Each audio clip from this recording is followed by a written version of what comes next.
औज़ुबिल्लाहिमिनश्शैतानिर्रजीम बिस्मिल्लाहिर्रहमानिर्रहीम। प्रोफेसर सईद अमर साहब आपकी खिदमत में हाजिर। अस्सलाम वालेकुम नाज़रीन। फरमाइशी और बहुत सारे खतूत और फ़ोन के साथ हमें मिन्नत समात की कि ये नुस्खा हमें ज़रूर दें, और बहुत ही आपके यहाँ कामयाब है नुस्खा, क्योंकि हमने तकरीबन आदमियों का जो काम किया उसके जरासीम एक्टिव हुए, औलाद के लायक हुए। जो आदमी सुस्त है जरासीम उसमें मौजूद होते हैं, मगर कुव्वत नामर्दगी उसमें ज़्यादा होती है। इसी हिसाब में भी वो आदमी बच्चों के लायक नहीं होता, औलाद उसमें भी नहीं होती। तो इसी सूरत में दो चार चीज़ें होती हैं जिसकी वजह से औलाद का होना नामुमकिन पड़ जाता है। आज उसी के बारे में हम आपको बताते हैं। इंशाअल्लाह ताला औलाद के लायक हो जाएंगे, और ज़रूरी हमारा तजर्बा है कि जरासीम भी एक्टिव हो जाएंगे और नाउमीदी जो है उम्मीद में आ जाएगी। तो आप एक शिंगरिफ का 1 तोला शिंगरिफ रूमी की डली ले लें, 1 तोले के बराबर।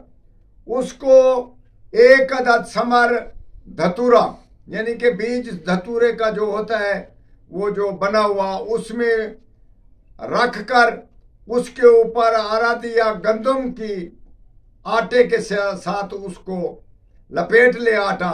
उसके बाद जर्द घी यानी कि गाय के घी में उसको बरिया करे। जब वो पक जाए तो उसको निकाल लें, फिर शिंगरिफ को निकाल लें, वो उखाड़ कर कहीं अलहदा फेंक दें।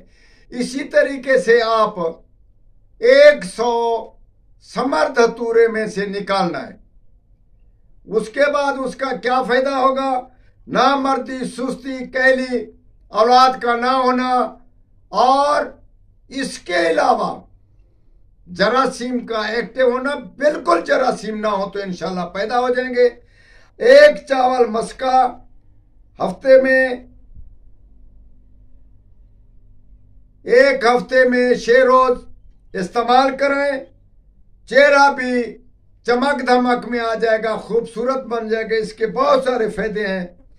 तो इसके साथ मछली और तुरशी चीज़ का इस्तेमाल बंद करें अल्लाह के वहाँ। और हम आप इसको लिख कर भी बता रहे हैं। ये बहुत ही हमने कीमती नुस्खा आपको बता दिया। इससे ज़रूर फ़ायदा हासिल करें। एक बार बनाए और 100 आदमी को इसके बारे में आप दे सकते हैं। और इंशाअल्लाह ताला ये कीमती नुस्खा और इसका इस्तेमाल ज़रूर करें। वस्सलाम।